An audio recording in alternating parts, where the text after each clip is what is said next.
How many of you are present in the meeting? I mean, I know this is an online meeting, and all of you are joining through your phone or laptop. But I really want to know that how many of you are present right now. Okay, so hope it's mentally also, right? You're not somewhere else. Meanwhile, I will take a moment to share the screen.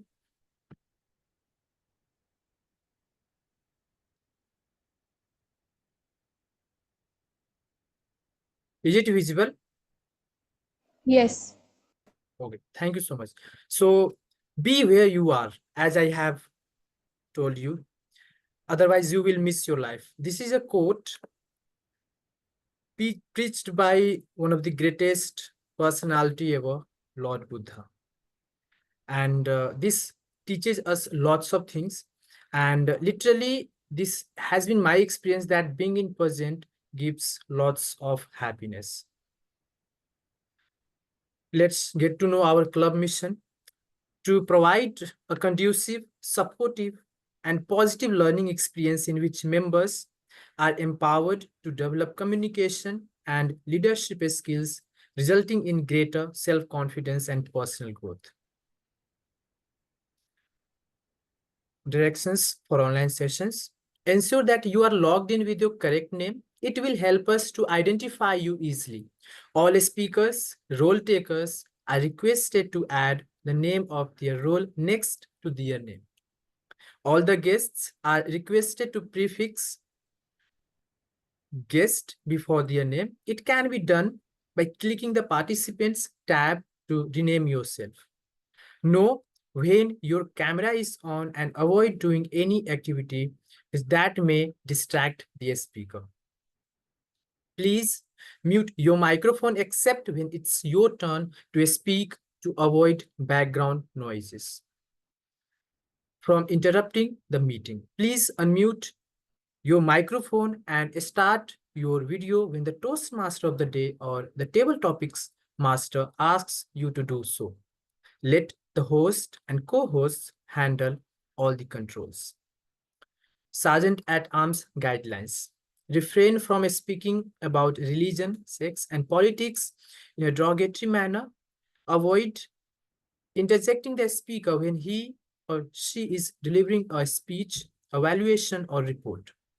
Avoid conversations in chat publicly when someone is speaking, as it may distract the speaker. Please raise your hand to volunteer during table topics session to speak. Look out for the green, yellow, and red colored cards on the screen. They will be displayed by the timer at the appropriate times. At the end of every segment, please cast your ballot when the host displays the polls on the screen. Now, I have honor to request someone on the stage who is a BBA graduate, our Toastmaster Club of Lucknow's Vice President Education, ex-Vice President Membership, as well as ex-Secretary. She loves dancing, cooking, meeting new people. At the same time, she loves to spend times with kids, which I think one of the most favorite things for myself. Right now, ladies and gentlemen, please put your hands together to welcome Toastmaster Archita, today's presiding officer. Toastmaster Archita, stage is yours. Thank you so much, Toastmaster Suraj, for this kind introduction. Uh, I welcome all of you once again to the 171st meeting of Toastmasters Club of Lucknow. And today, somewhat I cannot see any new guests here, but we have Toastmaster Akib after so long. So we all would love to hear a little about yourself. So Toastmaster Akib, please tell us something, some few words or sentences about yourself to us, so that all the people present here will get to know a little about you. Toastmaster Akib, please. Yep. Thank you so much. So, My name is Aqib. I'm from a club called Gabby's International Toastmasters Club. By profession, I'm a supply chain consultant, and I've been Toastmasters for last 2.5 years, and a very consistent, not recently, but yeah, very consistent guest of TMCL, and I've been learning and growing with all of you by listening to Smita, Toastmaster Smita, then Suraj, JK, and Archita, all of you guys. So yeah, it took a lot of time for me to come back, and today I'm here. So looking forward to learning and growing with all of you. Thank you so much, Toastmaster Akif, for sharing. And please stay with us like till the end of this meeting, and I'm sure you'll be able to get so much from here. So today, after the long week of festivals, today I feel like a fresh start with the meetings because we were also conducting contests in our club and managing all those things. So let's reconnect, refocus on our goals, and I am sure we all will get something fruitful from our today's meeting too. Also, the year end is just around the corner, so let's make every moment count. I also want to take a moment to celebrate some amazing achievements of our last week's club meeting. So, I'd like to give many congratulations to our club's table topics contest and evaluation contest winner, Toastmaster Suraj, Toastmaster Akshat, and Toastmaster Nikhil and Toastmaster Shubham. So, a huge round of applause to each one of you for winning the club contest. And speaking of time, I think you all are already aware about today's theme. And that also remind me of the importance of being purposeful with every moment. And to lead us with this exploration, we have one of my dear Toastmaster friend, a seasoned technology manager and a tech enthusiast. He hails from the vibrant city of Lucknow. His extensive experience in managing cutting edge technology projects and his unwavering passion for innovation makes him an invaluable addition to the Toastmaster. So, everyone present here, please put your hands together to invite Toastmaster Akshat Pandey on the stage.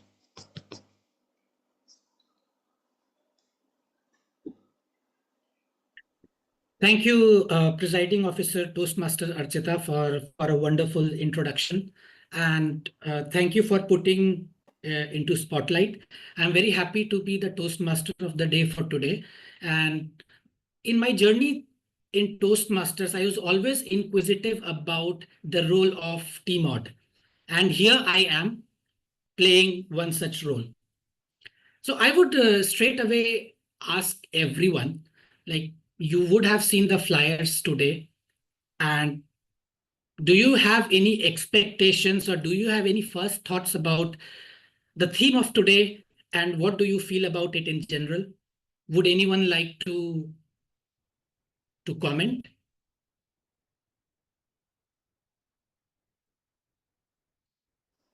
I could probably start off with, I think I'm just because I got introduced to Akif today.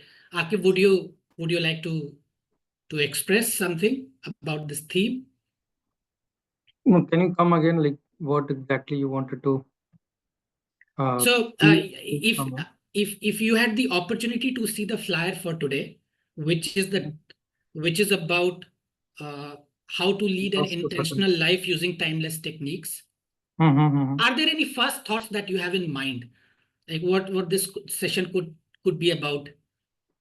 I think for me and the flyer I've been through, it's more of getting out of the rat race and trying to have a meaningful life. Uh, Basically, to look a long-term goal. What exactly you need? Do you need a purposeful driven life, or you just want to hop on to a lot of jobs and make money? So what is the end goal? You want to spend time with the family, or you want to just make money and leave your family aside? It's all those stuff. So that's what comes as a overall theme, but I do not know what is underlying stuff that would come our way.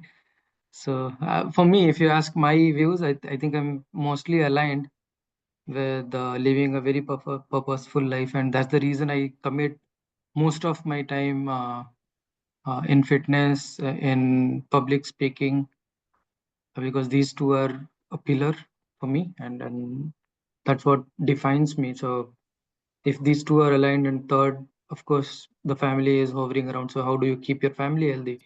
How do you keep your parents who are growing old healthy? All those stuff. So I think those are the real intention which I live for, and not just for uh, making money. So yeah.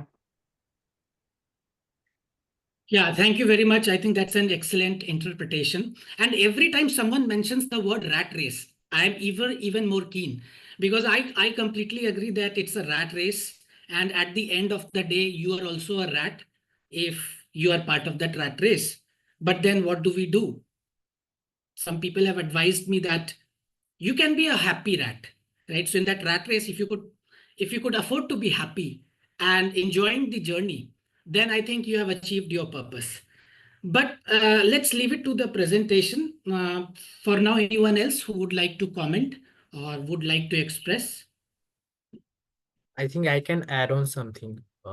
Mhm. Theme is techniques for an intentional life. So obviously, if we want that intentional life, we will have to build up some intentional habits in our life. And only those intentional habits will help us to build up those particular things or the achievements which we want. So obviously, when we wake up early in the morning, right at that time, we are supposed to set our intentions for the day. Once we jot down something on the paper, obviously that help us to shape that particular habits, and I think that help us in a very long term, and that become our habit. And then soon we will definitely realize that yes, we are having intentional life because we have already got our intentional habits. So that is something which I can add on. Thank you so Oh, much. that's nice. That's nice. And I think in the self-help literature books of today, what you have been seeing is very much evident in some of the books like Atomic Habits that talk about shaping up your habits, and that would shape your life in turn.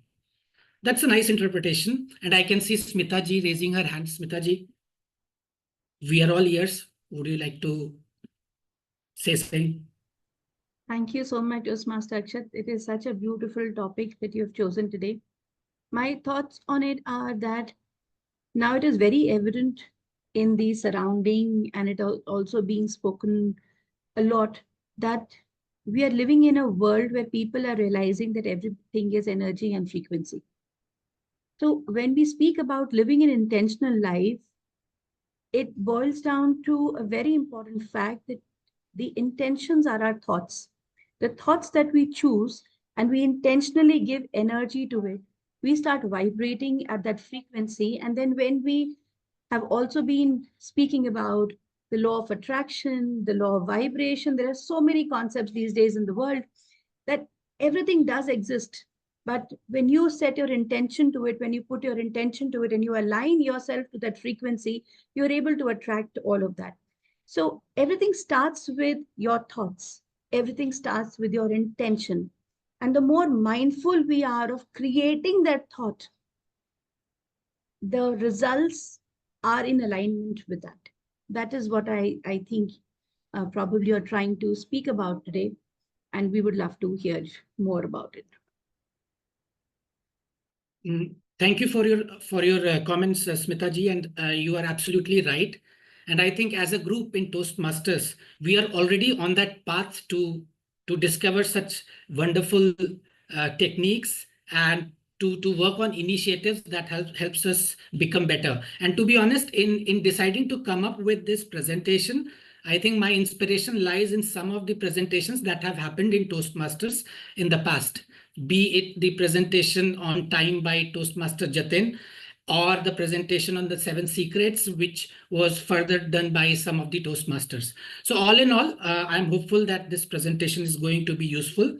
And I have purposely used a sub phrase in this title, is that moving from gross to the subtle. So what basically this means is that because as a demography, we are different age groups, and therefore there are certain techniques that are more evident and easy to do as compared to the some of the more finer things. So we will have a look at the presentation in detail, but just because we are a part of a session that has got some more topics to be looked at, I would take a pause here. But before I go on to the rest of the proceedings, I wanted to share one slide with all of you. And for that, I would do a quick screen share.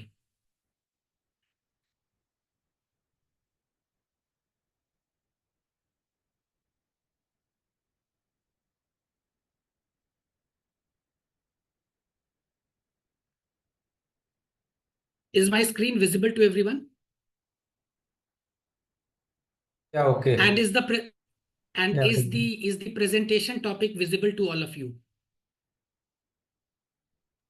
Yes, it is. Okay.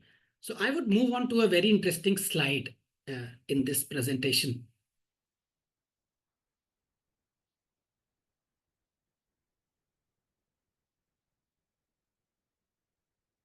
So this is this is the base slide that I wanted everyone to have a look at. So every time if there is something that I want to speak with respect to techniques and habits and everything, I always feel that what is the rationale for taking up a topic, right? So personally, I feel that everyone has got a lot of information all around, and everyone is already consuming a lot of information on everything, right? So what I personally feel is to be looking at certain topics or techniques to help you live an intentional life. It's important to look at how you perceive your life. So I have written some 4 interpretations of what life might mean to you. And here are some four ways of looking at life. There could be many more. But basically, for some, life is a journey where growth and self-discovery are ultimate goals. For some, life is a test or mission. For some, life is a mystery, and the key to enjoy is to live the present moment and not think too much. And for some, life is a struggle for survival. So if you would look at the lady in the image, that's a very famous Mother India image. And the protagonist of this movie has a life that is full of struggles. So your worldview would, to an extent, shape or to an extent let you focus on what you want to achieve. And I won't say that I would fit into any of these 4 definitions. Maybe I'm hopping between these definitions. At times I feel that life is a journey, but at times I also feel that life is a struggle, right? So to be looking at any self-help techniques or initiatives, it's important to have a very balanced and a good outlook towards life. And then only we'll be able to pursue certain tips and techniques. So with this, I would pause on this presentation and we would just try to understand and look at what all is expected out of a Toastmaster session.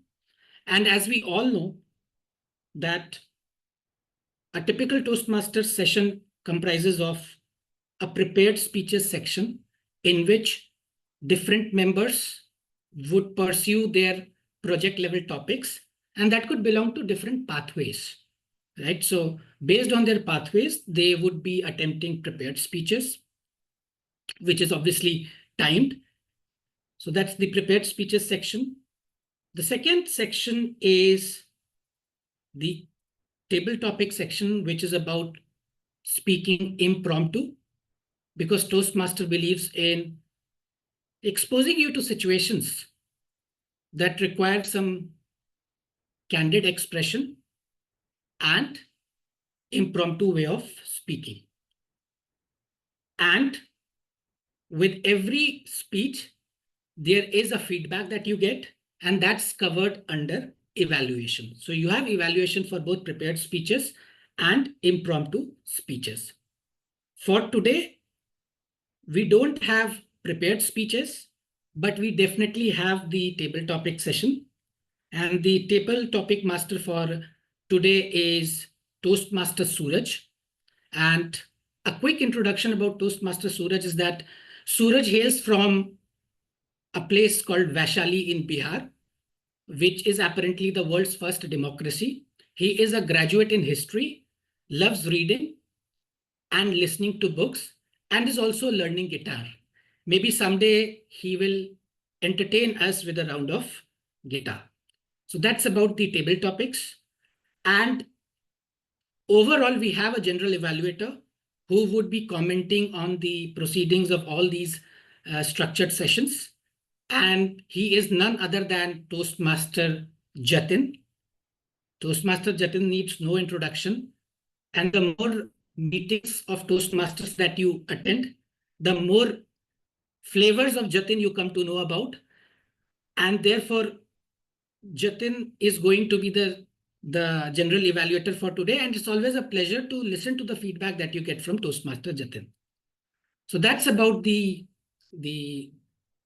proceedings, and that's the way in which this presentation would proceed for today. So that's it from my side for the timing. Over to you, Presiding Officer, Toastmaster Archita. Is that the right sequence? Yes, it is the right sequence, but right now you have to call the general evaluator to introduce his role. Also, Jatin wants to say something. Well, that's exactly what I was about to ask. If I have the permission from the Toastmaster of the day to go ahead and introduce the evaluation section as well as the team who's going to perform the evaluation. Akshat, should I go ahead? Absolutely. Please proceed. All right. Thank you, Toastmaster of the day, for coming up with such a wonderful theme to the meeting that sort of is bringing new life with your timeless techniques. Hopefully, it's bringing new life to Toastmasters Club of Lucknow and its members as well. Well, as I say, Toastmasters, it's a journey of self-improvement as well, where you are focusing on working on your leadership and public speaking skills. Now, in order to help you complete that mission of working on improving on your public speaking and leadership, such that it is not a struggle for you to find out what you're good at and how you want to improve. There are people whose only mission is to help you in that, and there's people in every Toastmasters meeting are your peers, or who come up and take up these roles as evaluators of every aspect of every factor that's covered during the meeting, and that is done by a team who ably supports me as a general evaluator in this journey, and that I would like to introduce now. Like Toastmaster Akshat mentioned, generally we also have a public speaking section, so we have a speech evaluator, since we do not have a prepared speech sections, and so we have a speech evaluator. And since we do not have a prepared speech section, there's no speech evaluator today, but I will try to take up some notes as the table topics evaluator, so that all the table topic speakers receive feedback on how did they do in the table topic section. The rest of the team that we have is generally considered auxiliary, but is very critical to these factors that help us in improving our speaking skills or communication skills. And that's why we treat them at TMCL as the eagle eye role players who keep their eagle eye on those factors. So that eagle eye team comprises of many people, starting with the timer. The timer for today's meeting, who I'm going to introduce for letting him introduce the role, is none other than one of the latest members of Toastmasters Club of Lucknow, who started his IT sector journey at Sales Infosystems in Noida, which is where currently my hometown is, supposedly. But he's right now at the associate VP of Utkarsh Bank in Varanasi, which is my birthplace. A lot of connections there, but obviously he has much more experience in terms of how to manage infrastructure and systems in the IT sector. He also has a lovely family with 2 kids, so a lot of experience in leadership and in management, time management as well. Now, so let me call upon our timer for today, Toastmaster Deepak Negi, to introduce his role. Over to you, Toastmaster Deepak. Thank you, General Evaluator, for the wonderful introduction of mine, actually. Such a wonderful things to hear from you is pleasure for me. So my role today is a timer role, as you know. My role is to remind speakers how much time they spend on their speech and how much time they have before they should finish the speech, because we have Toastmaster today. So when a table topics session will happen, I will raise a green card on 1 minute. Yellow card will be raised on 1.30 seconds, and red card would be raised on 2 minutes. There will be a 30-second buffer time after the red card. Then I will continue to hold the red card up. At the end of meeting, I will present my report for everyone. For now, please enjoy the meeting. Back to you, General Evaluator. Thank you.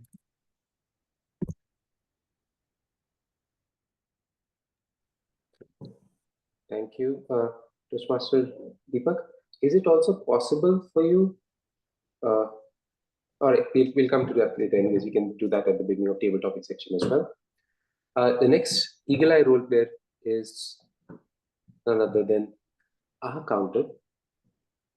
This person is also one of the new members, but is already progressing further in this journey of self-improvement or improvement in their public communication skills, who by participating in our club contest, she recently participated in a table topics contest and did a good job there. We look forward to more of her speeches as she progresses in this journey with us and helps us, and also helps others by sharing her inputs as and her opinion of how we could improve as a leader and a public speaker. To introduce her role, let me call upon none other than Toastmaster Richa. Toastmaster Richa, as our counter, please introduce your role and tell us what you are going to cover. Hi everyone, thank you so much, General Evaluator, for such intro. And my name is Richa Chauhan. As an R counter, my role is to keep the count of R, and all the gracious words. Like example, like is eventually, like, so, this type of things. Yeah. So because the birds can make your speech close, not sound smooth. So I suggest all of you to avoid using these words and sounds in your speech. I will present my report in the evaluation segment. Till then, back to General Evaluator. Thank you. Thank you, Toastmaster Richa. Well, Toastmaster Richa is also from the vicinity, that is vicinity of NCR, National Capital Region. So being around helps you keeping such people around who would help you improve definitely reduces your struggle. And that struggle, so that your life doesn't become a mystery of what is going to happen when you open your mouth and speak up. But even if people are not around, they are pretty far away. The connect is always there at Toastmasters Club of Lucknow. And that's why the next role player that we have, even though she being from Balia, who has a BBA from BBD, it's always fun to introduce her in English, because you can come up with so much alliterations that definitely help the introduction. But and I hope that she's noting down, because she is the grammarian for today's meeting. And since I've already set the foundation by using some of the good features of English language, which we use as a medium, hopefully she'll give me some brownie points about that. But please put your hands together for our Vice President Education, as well as presiding officer for today, Toastmaster Archita Baranwal, to introduce her role as a grammarian. Thank you so much, General Evaluator, for introducing me so nicely. And being a grammarian today, my role is to keep the count of very not good usage as well as not so good uses of English language. And I will give a quick report kind of thing at the end of the meeting. But before that, I have two things. The first one is the word of the day and phrase of the day. So let me just quickly share my screen to show the word of the day and phrase of the day. I hope it is visible to you. So the word of the day for today's meeting is Titanic, which means huge or powerful. For example, the Titanic waves surprised the surfers. And phrase of the day for today's meeting is a stitch in time saves nine, which means taking quick action can prevent bigger issues later. For example, she decided to fix the leaky faucet right away, knowing that a stitch in time saves nine before it caused any major water damage. So I suggest all of you to please use word of the day and phrase of the day while speaking in the meeting. And whenever you speak any of these, I'll give a thumbs up or show any kind of emojis to just show you that you used. And I will count all these things in my report. And I will present my report when called upon by the general evaluator in this evaluation segment. Till then, back to you, general evaluator. Thank you.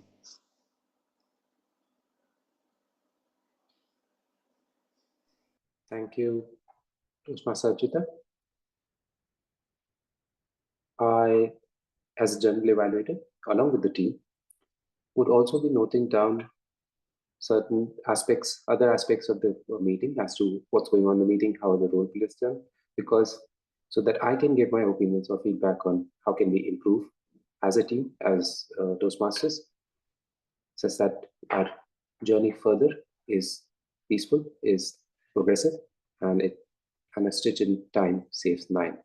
Hopefully, the feedback may not be as titanic as the boat itself, the ship itself, but would be useful and help you, even though as little steps help you progress towards your goal and complete your mission. That being said, I would now hand over the meeting back to Toastmaster of the day to take it further. Over to you, Akshat. Thank you, Toastmaster Jatin. And we all know who the evaluators for today are. And I'm hopeful that everyone would enjoy the table topic session. Now, coming back to the theme, I personally feel that when we are discussing about intentional life, somewhere we are trying to tell the new generation or people who look up to is to understand that a stitch in time saves nine. And this would translate into doing things correctly so that you don't regret too much in the end. With this, I would again go back to the slide I was sharing earlier.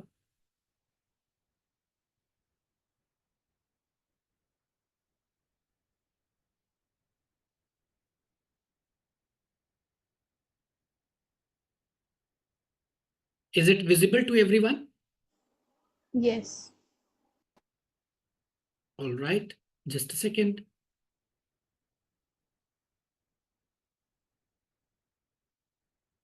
All right, so the agenda for today is to basically look at certain aspects of life that have a big effect on the way you operate, and also at the same time, they have the ability to make you more intentional. So we looked at this slide, and the starting point is that when we are in a phase of struggle, right, at that point in time, we have no option but to be reactive. So if there is a fire, if a fire has broken somewhere, then you have no option but to react to that situation. And all these aspects of intentional life or having some tools and techniques, all of this do not work in a reactive situation if you haven't practiced them in a situation that was more pleasant to you, that was more relaxed, and when you had the time. So therefore, it's important to build in these tools and techniques when you are having a good time. Because all of a sudden, if I ask you to do anything, you won't be able to do that. And that's why they say some of the books also prescribe to you that something that is done from a subconscious mind has a bigger impact as compared to doing something from a conscious mind all the time. So even if I, let's say, put in a lot of emotions into what I am doing, if I'm not good at it, I may not be able to pull up a good show. So with that assumption, I'm moving on to the next slide. And the very first slide talks about respecting your circadian rhythm. Is this a new word to you, to all of you, or some of you have heard about it? Would someone like to attempt to explain what this is? It's, I think, related to body's natural routine, I think. Indeed, yes.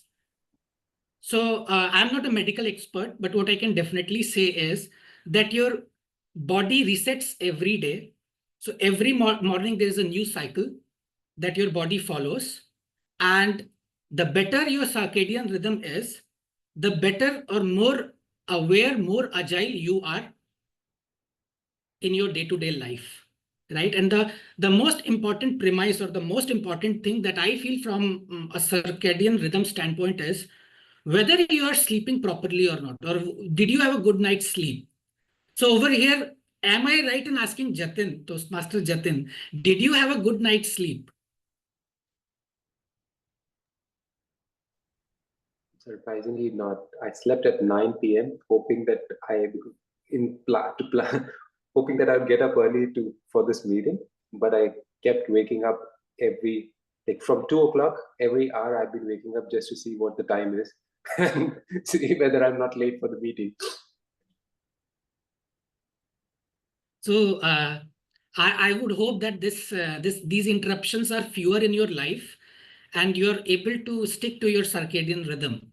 Anyone else who actually had a very sound sleep and excellent sleep that he would like to boast about?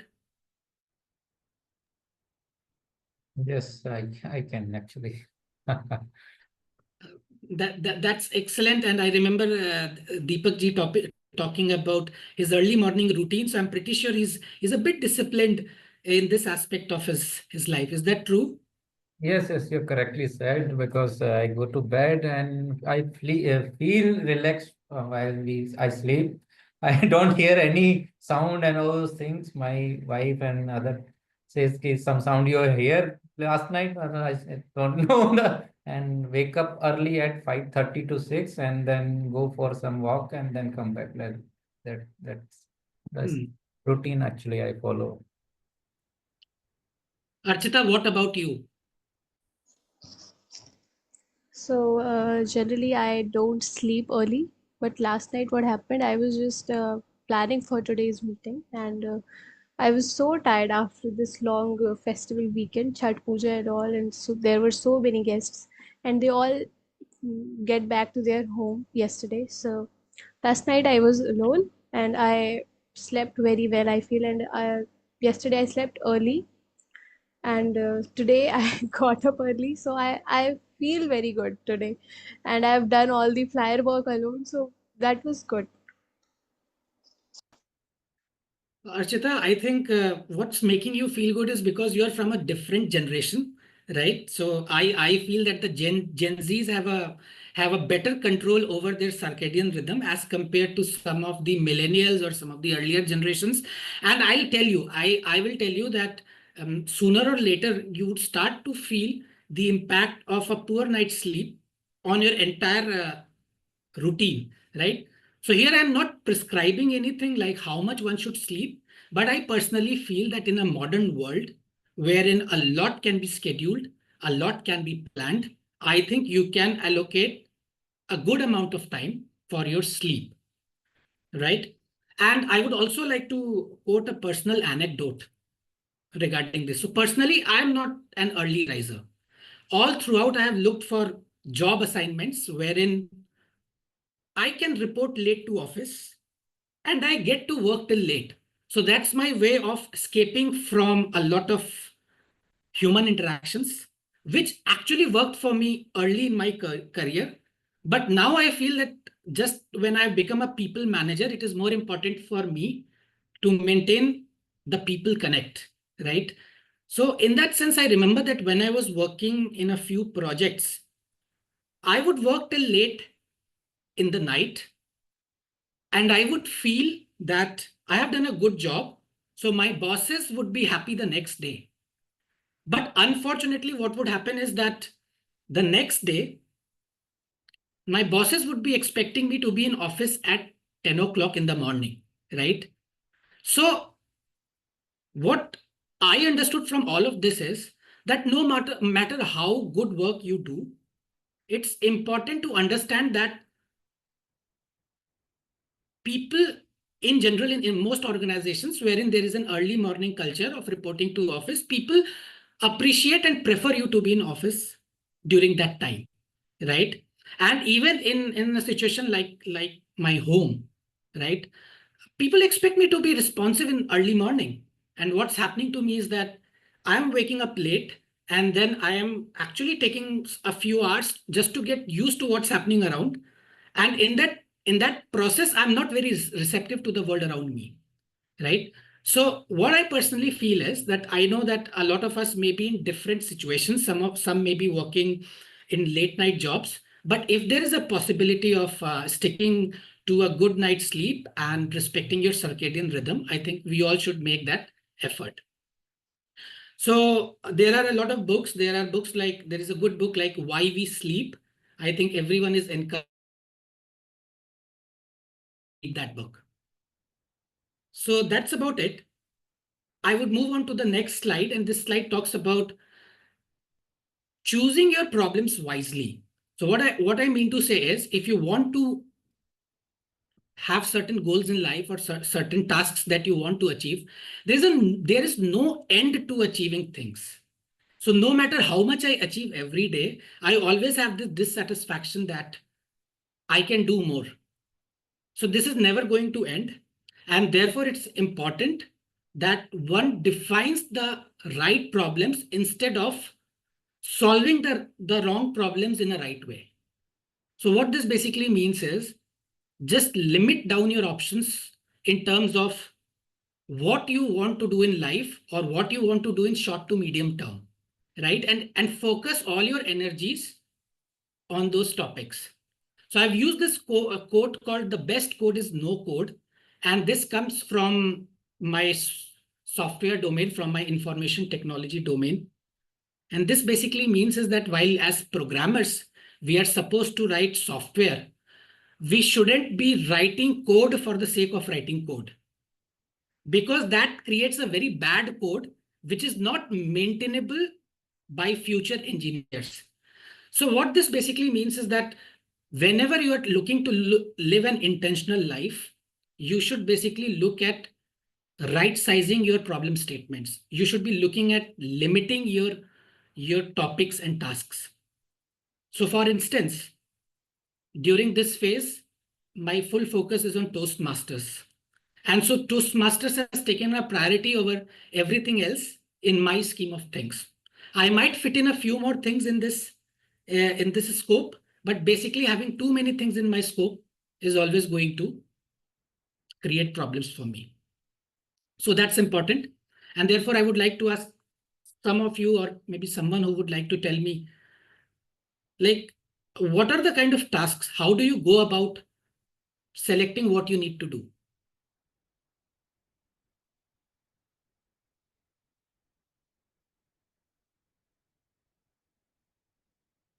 Anyone?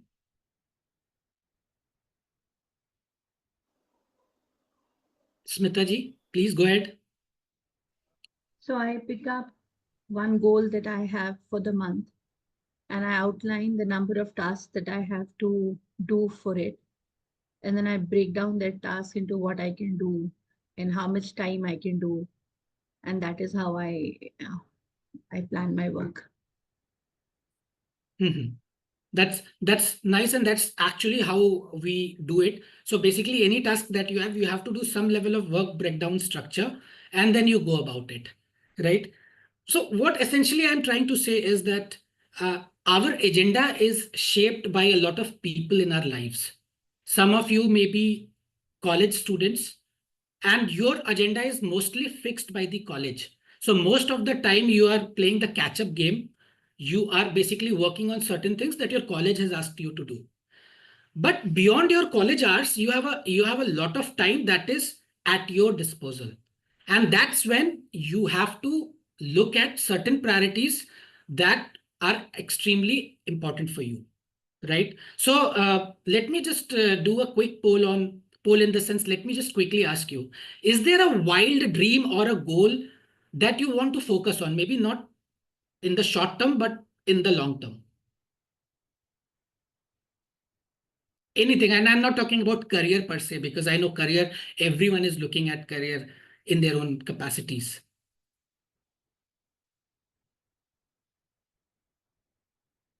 Any bizarre goal, any goal that is, they use this word called bhag, which is big, hairy, audacious goals. Does anyone have a big, hairy, audacious goal or anything that?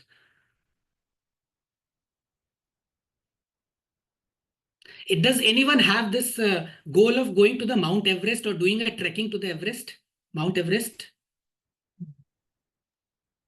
I would So love you have that goal. Who else said something? Suraj said, right? in longer term, I think I would love to go Mount Everest. You will love to go to Mount Everest, right? I'm sure Jatin is not at all interested in going to the Mount Everest. Neither am I. I'm not that person who likes to trek. But assuming that you want to go to Mount Everest, right? So yes, Richa, you also have a goal to go to Mount Everest. Not only Mount Everest, but I want to travel all around the world. If I Right, exactly. So basically, this is a big goal. And as of today, if people would look at you, they might just ridicule you on having such a high goal, right? But I have some people in my vicinity who have actually gone to the Everest base camp only to return because they could not acclimatize themselves to the harsh weather conditions, right? So what this basically means is that if you have a goal like going to the Mount Everest, you have to do something. This is a someday goal, right? You have to go to Mount Everest someday. So you should be doing something on a daily basis to be able to go to Mount Everest someday, which could be probably having some fitness goals or talking to people who have done some trekkings in the past. So you basically need to translate your long-term goals into something that is more daily, more weekly, more monthly. Yeah. Is that a fine understanding? Do you guys agree that this is how, Yes, right? again. So Right? one incident Mhm. I would like to mention. Recently, I have participated in marathon actually, and I have run for 10 kilometers, and for which I have completed in 1 hour and 12 minutes actually. So what I have decided to next marathon, I will complete that one in 55 minutes or so. So that is my goal to increase my running ability. So for that, I have to work from today itself for that someday, right? Yeah, next year or next to next year, like that. Thank you. Absolutely. And in this regard, I would also like to say that when I look at the vision of Toastmasters and the pathways and the entire journey, it's a very broad goal setting. But basically, when you are able to translate it into your daily and weekly schedules, you start to achieve results. And that's how most leaders actually achieve a lot of results. It did not make sense to me long ago, neither does it make a lot of sense to me right now, because I am part of the middle management. But what I understand is that exceptional leaders and thinkers actually do a lot of visualization, and then they basically break their long-term goals into short-term goals that could be achieved on a daily, weekly, monthly, quarterly, half-yearly, and yearly basis, right? So the objective is not to have a very detailed plan, but basically start translating your long-term goals into some short-term planning. So that's about this particular slide. And the next slide is about the Eisenhower matrix. This is something that Toastmaster Jatin explained to us in the previous session. And what I did is I have experimented with this approach of late, as well as after Toastmaster Jatin explained this to us. So I would like to share my observations with respect to this approach of planning and prioritization a little later. But right now, I think it's time for a round of table topic sessions. And I would like to invite the table topic master for today, Toastmaster Suraj, to please proceed with the table topic session. Thank you so much, Toastmaster of the Day, Toastmaster Akshat. Now, this is the session where we invite all our guests as well as Toastmasters to speak. Not a Titanic speech, obviously, but a very short 2 minutes speech.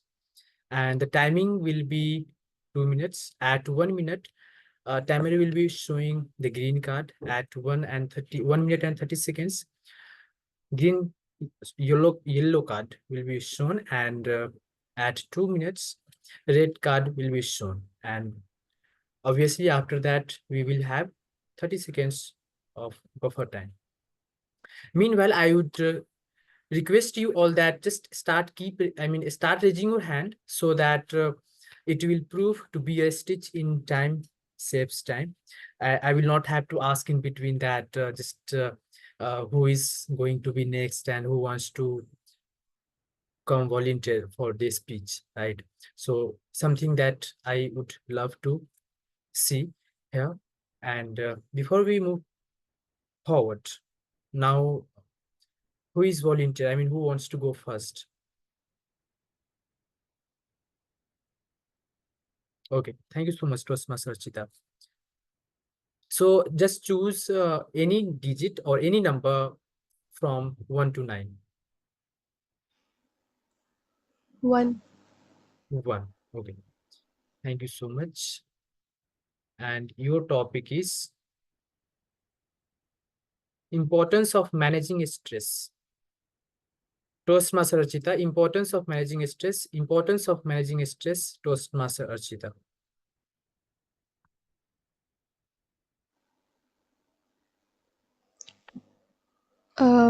Importance of managing stress, and I believe this is something which we all need to focus on sometimes, because what happens in our day-to-day life is we used to take so much stress. If I talk about myself, when I stuck in something and I'm not able to do that work properly, I become very stressful, and I just feel very, I don't know, I'm not able to explain that feeling, and that is very bad, and I'm not able to perform very well during that time. For example, if I talk about my mock contest or the contest day, at that time we were looking for some role players. Our contest was about to start at 11, and till 10:30 we were looking for the role players. At that time I was panicking and stress, and it doesn't just happen in Toastmasters, even it happens when I have to travel somewhere. I plan that I have to go. But even on this day when I have to travel, just before I have to leave my home, at that time I feel extremely stressful, and I panic at that time. What if my train, what if my train, I'm not able to catch my train, or something like that. I used to think some negative things at that time, or in that I just feel overall very, very stressed. So a few of my friends asked me, Archita, why you take so much stress? One of uh, uh, our Toastmaster Jatin used to tell me, Archita, don't take this much stress. And I feel this is very important to stop taking this much stress, because I myself feel this is unnecessary sometimes, and it make things complicated for me. So overall, I just wanted to tell that yes, it is important to to work on it, and overall, that's all. Thank you. Thank you so much, Postmaster Chita, for wonderful. Yes, whenever we all get deluged with so many tasks at the same time, we feel a bit stressed, and we have some kind of stress. And obviously, I think when you just mentioned that are just thinking that what if train gets late? I mean, you get late, right? So obviously, let's just let it go. If you are late, it happens. Let the train go and find another way, having some deep breathing at the same time. Now, I would invite next Toastmaster who would like to speak our topic.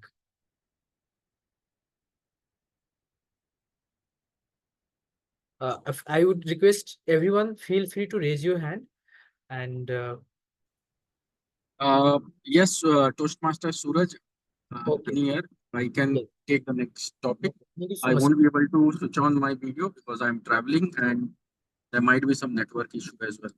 Okay, it's fine. So I would request you to choose any digit between 1 to 9, excluding 1. 5. Okay, it's 5. So I will just soon.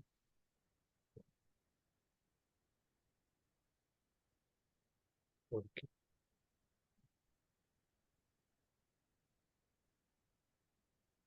Toastmaster Honey, boosting productivity.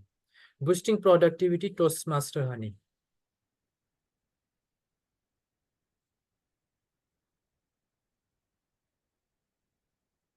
Why is productivity important?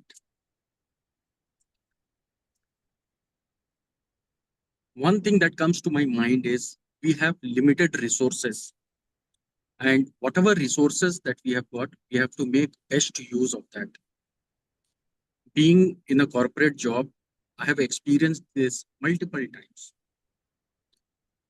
I'm into sales, I'm managing a team, and there is a set target that has to be delivered. But then you do not have an infinite resource. You have a handful of people, you have a limited number of channels. Through them only, you have to ensure that whatever requirement is that requirement has to be delivered. So that is how, as a person, as a sales manager, I am wired to. And the most important thing is that having the right people on the job and to ensure that they do the right thing so that the right deliverables you get. And uh, that is how things are done. So there are a lot of uh, initiatives that has been taken to ensure that the performance is very high. Like, for example, a lot of trainings are there, the trainings that can be given so that uh, the skills of the person can be increased. So it will help to boost the productivity. So this is at a corporate level, this is at a individual level. But what happens when we come to a national level?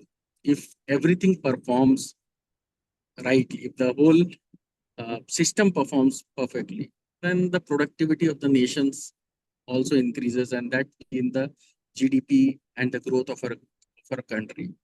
So not only that, if you suppose if you are driving a car and you are you have that car for a long time and you are not maintaining it properly, so the productivity of the car will also go down, and you will not get the right mileage out of the car that you are driving.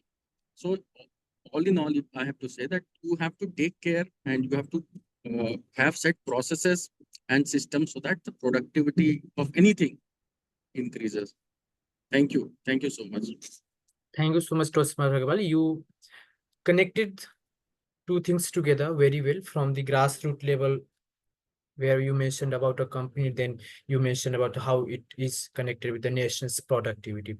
Obviously, if we ourselves can work upon our productivity, that will help us to do any particular task in less time, and the time which we will be saving, that we can invest somewhere else. So now we have another hand raised. Thank you so much, Toastmaster Jakib Javed.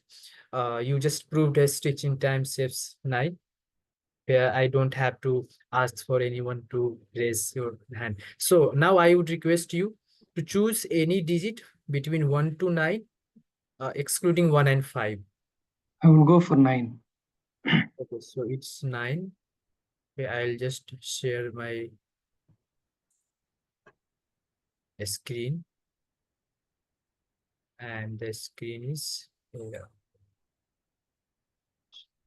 Toastmaster Akib. Importance of emotional well-being. Importance of emotional well-being, Toastmaster Akib.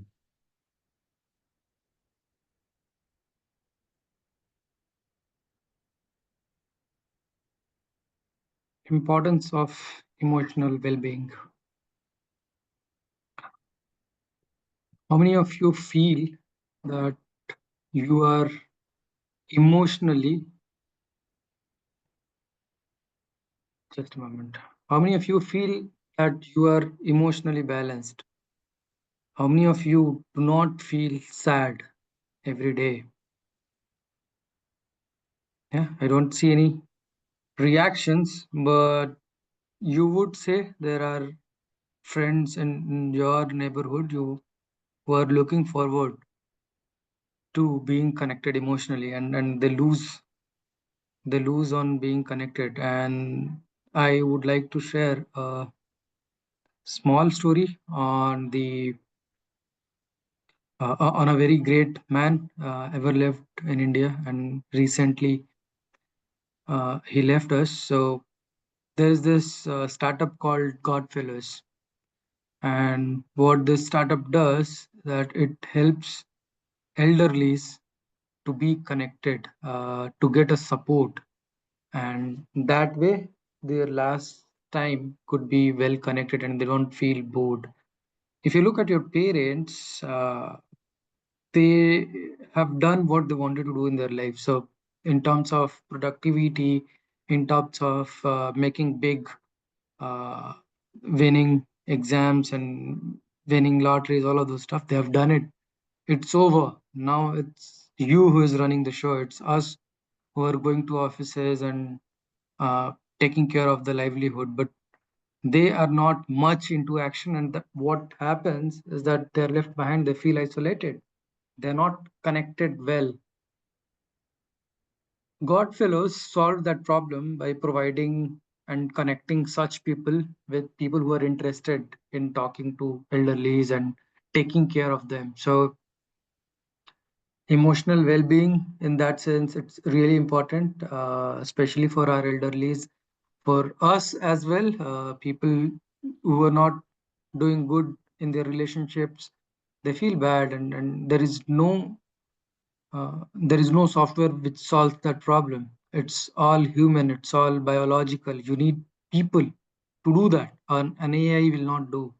So it's really vital, it's really important. And I feel sad that I have left my wife at her place, and I do not feel so happy. So that's where the emotional stuff comes in, that you are little detached and you feel sad. So, ladies and gentlemen, it is important. And I think in this era of uh, boosting productivity, making big wins, and running unicorns, we are left behind in terms of emotional well being. And we need to prioritize by supporting these kind of startups. So, over to you, Toastmaster Suraj. Well, thank you so much, Toastmaster Akib. You explained very well. And yes, when we get connected with someone else emotionally, it's a bit difficult to go far away from that particular person, or that can be anything. That can be even a simple thing. And if it can take care of our emotional health, well-being, it definitely ensure our mental well-being, and that helps to maintain our physical well-being. Now, moving onwards, I would request Toastmaster Manoj. Obviously, he's a guest. Please come on the camera. Okay, thank you so much for coming on the camera. Uh, Please choose any number between 1 to 9, excluding 1, 5, and 9. 8. Uh, 8. okay, 8. Thank you so much. So, guest Manoj, importance of digital well-being. Importance of digital well-being, guest Manoj.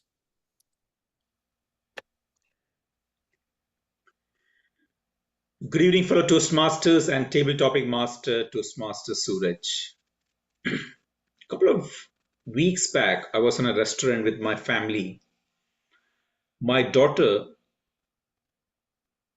ordered a different recipe which was completely shocked me. And when the food was served on the table, the first thing she did was taking picture of that.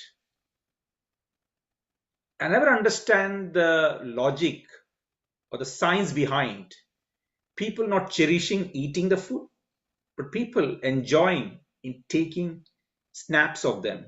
They want to capture those pictures. And the first thing they do it, put it on the Instagram or put it on the Facebooks or put it on the other social media things. I'm sure many of you are probably might be a old school thoughts I have, but I'm pretty sure this is what the generations, the ZD's generations, what I would say, are following up, taking pictures of the food. I have other friend of mine who is a blogger.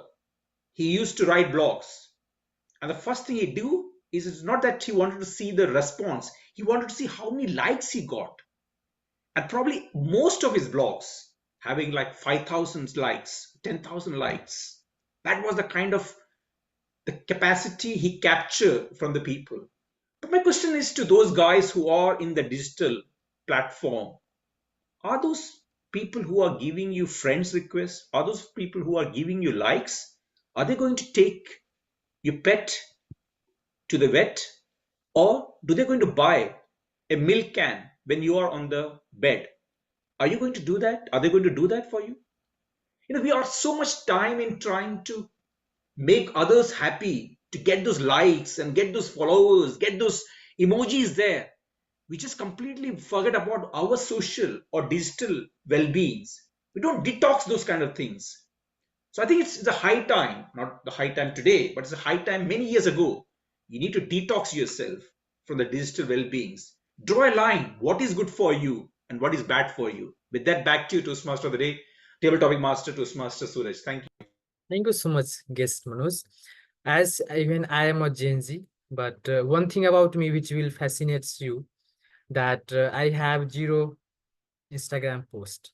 So obviously that's generally it is not seen, right? And you have very well explained that how Gen Zs are having some issues with digital, and that's why there are more cases in Gen Zs of loss of eyesight, right?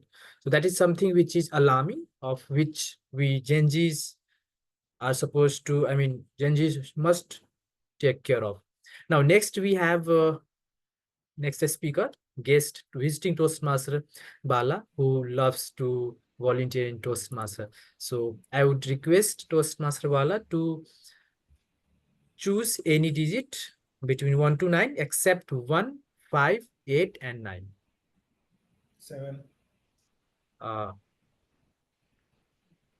Of is it 7. 7. 7? Am I Okay. audible? Thank you.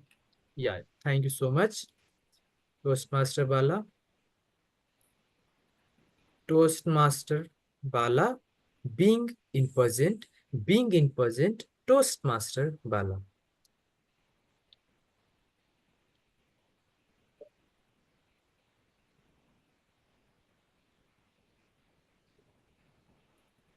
Oh, I did something stupid yesterday. Oh my God, what will I do tomorrow? These are the things we generally think about. We go into the past because yesterday was the past, and I want to worry about my future, that is tomorrow, which is going to come. Ladies and gentlemen, why don't we just be in the present? Why don't we be in that moment. Is it a titanic job to be in the present? I don't think so. Just live the moment. You can definitely be in that moment. Don't worry about what the mistakes or what has happened in the past. Even if you worry, nothing will happen. Don't worry about what is going to happen in the future. Even if you worry, nothing is going to happen. What can happen is when you are in the present, just be there. Because if you think that you go back to the past or you worry about the future, I don't believe a stitch in time will save that man. If you are in the present, that stitch in time will definitely save the lion. Because sometimes in life, we always think what we are doing for tomorrow. Why don't we just go into a friend's house and have that small cup of tea with him and enjoy that moment? I definitely believe I want to be in the present and enjoy the present. I don't worry about the past. I don't worry about the future.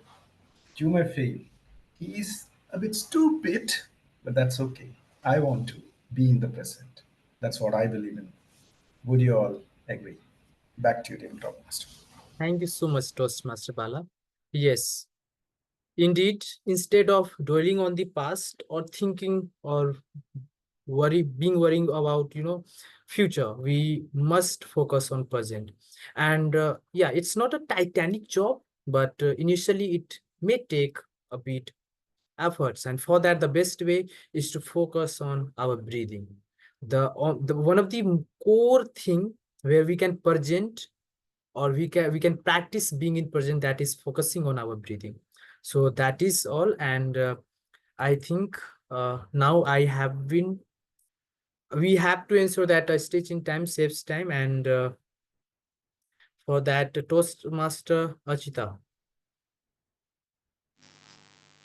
so you want Toastma to give a topic, right? yes, I want to give you a topic. So, Toastmaster Suraj, race against time. Race against time, Toastmaster Suraj. Time is powerful, and it teaches lesson to everyone, whether you get it or not, right? And it speaks also very well. How many times you have realized that now you are shorting fall of some time in examination, on platform, or somewhere else? Have any one of you experienced it before? We all, even recently, I was just trying to track one of my train, and I just thought that it is late by 20 minutes, so I will also leave for the platform just by 10 minutes. And by the time I reach platform, I was too late, because train was not late by 20 minutes, it was just 18 minutes around. And that day, I I wanted to race against the time, but I couldn't. And I had a hunch that I may be missing this train, but obviously we have some speed limits, we have some limitations over the bikes, and I had some luggage also, of which I didn't think about just before leaving for the platform. And that is something which taught me a lesson, that never race against time. Never race against time, as it is something can uh, which can put me a little behind, and then we will have to think of plan B. So we must have a plan B in our life. We must have a plan B in everything which we do, but we must ensure that plan A is implemented very, very well. Back to Toastmaster Archita, I think. And thank you so much, Toastmaster Archita, for giving me a topic. Generally, table topic master challenges everyone to face the music of the table topic session, but today even table topic master has been challenged. So thank you so much. And now, as we have next session also, back to Toastmaster of the day, Toastmaster Akshat. Thank you, Toastmaster Suraj, for a wonderful and an engaging session of table topics. And I'm pretty sure everyone enjoyed the entire session. And one thing that has stayed with me is the suggestion from one of the table topic contestants is to probably reduce your digital time and focus on your relations offline. So with that, I would take you back to where we stopped. And we stopped at the Eisenhower matrix. And here I am sharing with you the Eisenhower matrix. Is my screen visible to you? And can you see the content on the slide? Right. So the last time when we had a session on time, we got to know about the Eisenhower matrix, right? So does anyone remember, top of the mind, what exactly it was and what was it all about? Toastmaster Suraj, do you have recollections? Is it that 4 quadrants? Yes, exactly. And what are these? Important and urgent work to we have to put important and urgent work in the very first quadrant, and we must take our very first action for that. Something. Yes. That's absolutely right. That's exactly it was. And it's one of the ways, or it's one of the frameworks in which modern day people try to classify the activities or tasks that they have to do. And it does not just apply to corporates, it also applies to any other fields and people who would want to have some idea about the seriousness of the tasks, the seriousness of the activities, their long-term aspirations, and therefore this is a very interesting tool. So what I'll do is I'll share with you an Excel that I prepared in the past few days, and let's have a look at that Excel.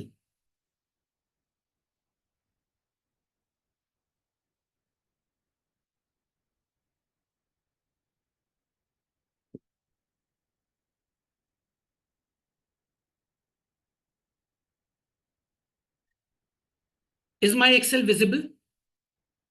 Yes. All right. So on the right-hand side, what you see is basically the same quadrant that Jatin had been speaking about in his session, right? And what this quadrant is basically nothing but on the y-axis, you have urgent, and on the x-axis, you have important. And if you do the combinations, you would have 4 categories. So a task can be urgent as well as important. A task could be urgent but not important.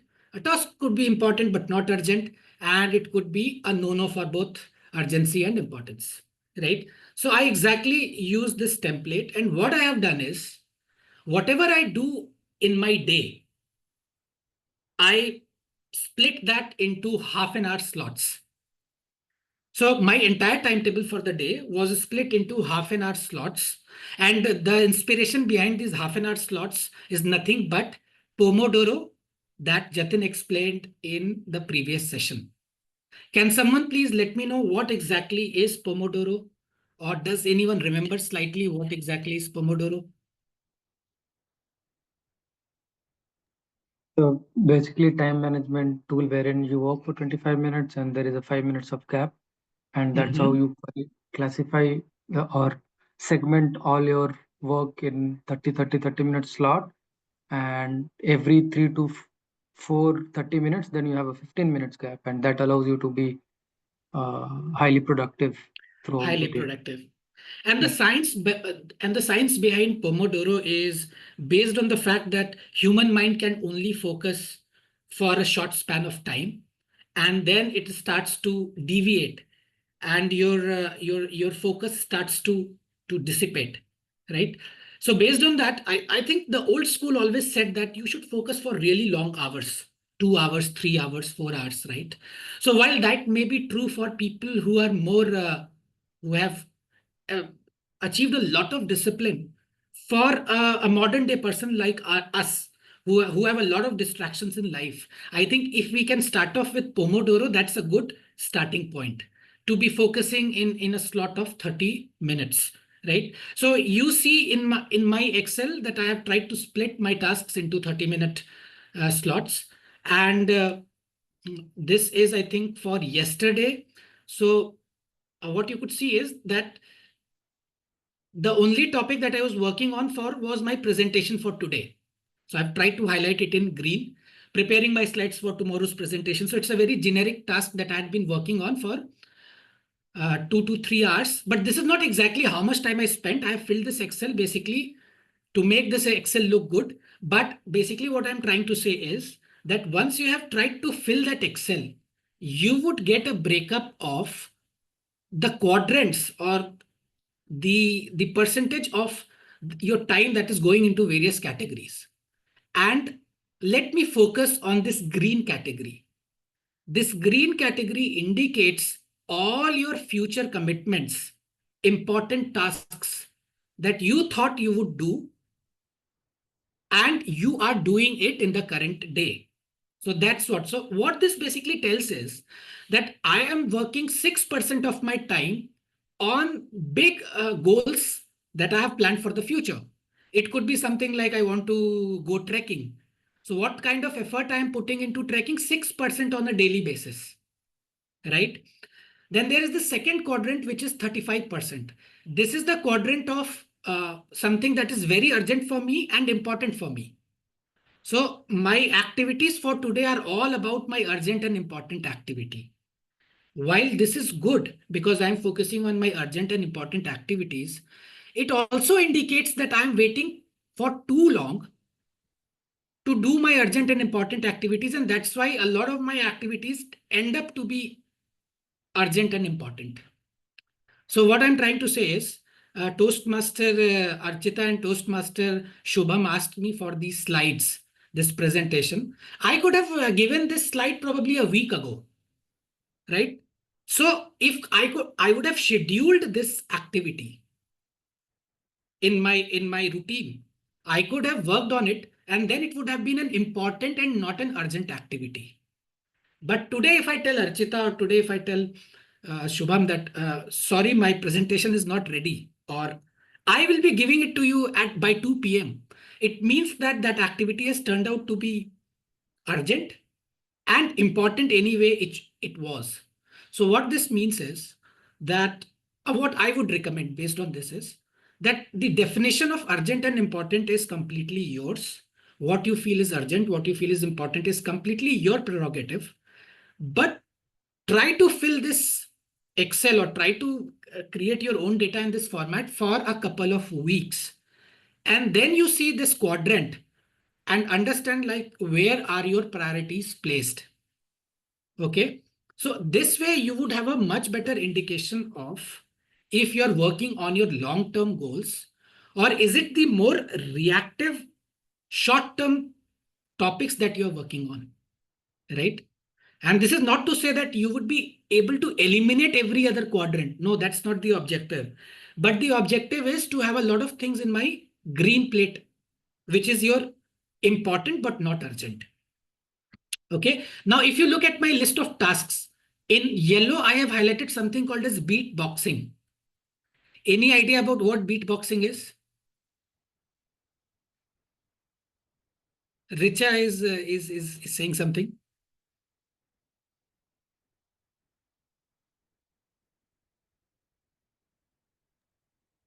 Musical boxing.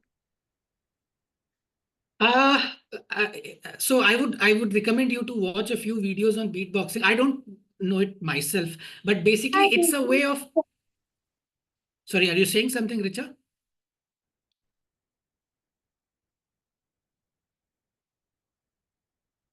So boxing in short is basically through your mouth, you can produce sounds that mimic musical percussion instruments. So like a drum or like a tabla. So all that music you can produce by your mouth. So on Instagram, you have a lot of influencers who are doing this beatboxing. And it was a new thing for me. Personally, I feel that I should be knowing this. So for me, it's not an urgent activity, but on a lazy Saturday or a Sunday, I would want to do this in my routine. And therefore, I've brought this into my schedule and I've called this as important but not urgent. Because someday in a Toastmaster meeting, I would want to speak on beatboxing and probably not sound completely unaware about beatboxing, right? And as Richa mentioned on previous occasions that she is into Korean literature and Korean K-pop and K-drama, I personally feel that one of the objectives is to stay aware and updated on a lot of things that are happening, right? So this is your Eisenhower matrix, and I am not recommending it per se, but basically it's a good way to look at your own time allocation, right? And this could vary from person to person and depending upon his definition of urgent and important, right?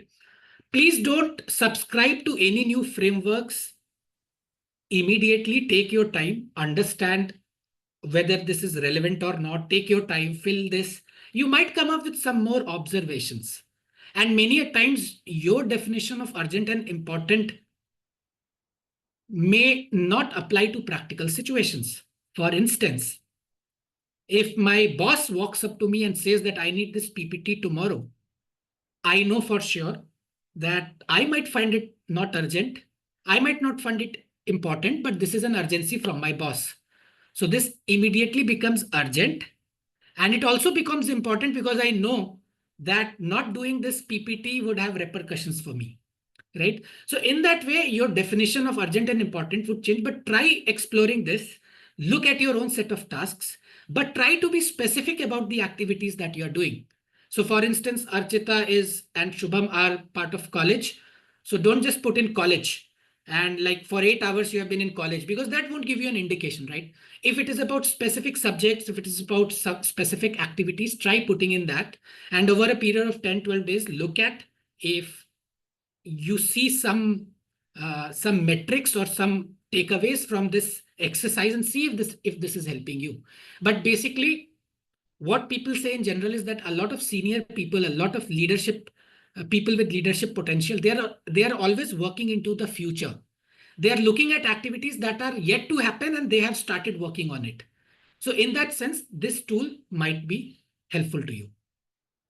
So with that, I think I will take a pause again. And I would now like to welcome our general evaluator for today, Toastmasters Jatin, to present to us with his reviews on the sessions so far.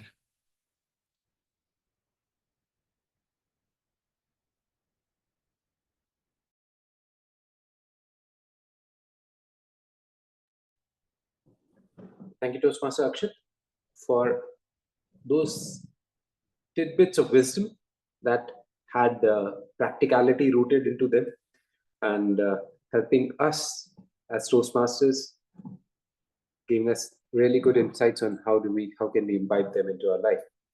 That being said, there's time for now tidbits that we could focus on in order to improve our public speaking skills based on what we have spoken in today's meeting. Let's start with the table topics evaluations. Since we do not, that's the only session that we had today, and there are a lot of speakers who have spoken wonderfully on the topics that were provided by, or rather, provided by a table topics master. Starting with the first one, Toastmaster Archita, importance of managing stress. Okay, let me, before even I go to individual speakers, let me quickly sort of give you an overview on how do I go about reviewing or analyzing a particular speech, be it a prepared speech or a table topic speech. And I've been saying that reiterating that on repeatedly, is for any speech, a table topics or regular one has to have 3 C's for me. Or rather, first, let's say, opening body structure, opening body and conclusion. That should be proper. But it also should have a 3 C's, which is concern for the audience as to what you're speaking should be relevant to the audience. Credibility, in the sense that the message that you have is rooted in a practical example. So it's not all preachy. It's what you're going to say is actually has backing, reasoning, evidence. And last but not least is conviction. How you go about saying that showcases how convince you yourself part of that message, and then you're going to explain it to the audience. People also talk about, if you've seen recent workshop in table topics, people also talk about another technique called PREP, which was point, reasoning, evidence, point, reasoning, evidence, and then point again, which is you put a point forward, explain your reasoning behind that point, give an evidence, and then summarize by saying what exactly your point was, right? So I would not go into the details of this, how it was followed, how these techniques were followed by each and every speaker, but I would quickly try to mention 1 or 2 points about combinations to combinations, not using CRC technique as you should be doing as one tries to do in the evaluations, but in the interest of time, I'll just quickly move forward. So for Archita, though, and this couple of other speakers who did this, if you hear the topic and you immediately repeat the topic, mostly people do this when you're trying to understand the topic or analyze it, what exactly is the topic is and how do you want to go about it. Unless you have a point to make about the topic, or you are sort of really breaking down the topic for the audience or focusing on specific aspects of the topic, just for your understanding, do not repeat the topic. Do that in your brain. Take that 10 seconds that are available to you, even in the contest, to process the topic and collect your thoughts. Generally, you don't have much time. 10 seconds is not a lot of time, but maybe just the first thought that comes to your mind for that topic and how do you want to go about doing that. Process that in the first 10 seconds and then go speak. Do not repeat the topic if you do not have any value to add on that. Rachita did have a story, a very practical and apt one, which we know because she has been sharing and she took my name in that story as well. So I guess the story was there as to why was she stressed, and the part that I felt, 2 things. One, it went too long. It went the story continued, just like her stress levels. It continued peaking, and that peak never reached when the red flag came up. And then the learning from that, it doesn't have to be I suddenly started managing stress and my life has changed. We know that it doesn't happen. So you have to be genuine. Credibility has to be there. But at least, okay, if I wouldn't have been stressed, what would have happened? Because the topic was importance of managing stress. You didn't showcase an example of managing stress. You mentioned that you had stress, but what did you do with it? Obviously, you did not yet have learned how to manage it, but at least you thoughts about how could have it be done improved. That would have helped. At least it could have given a proper conclusion. Second speaker was boosting productivity. I like the starting, as in a very confident start to the session as to, first of all, what is productivity? Why do we want to do productivity? So that means he already being in the system, or being maybe from his personal experiences, Hani is already doing that. He was quickly able to grasp onto the topic and say, okay, productivity, why should we do it? Why does it even matter?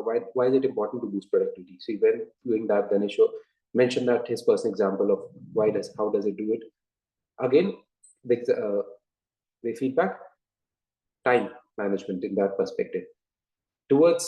After yellow towards red, okay, he started, okay, what does it mean at national level?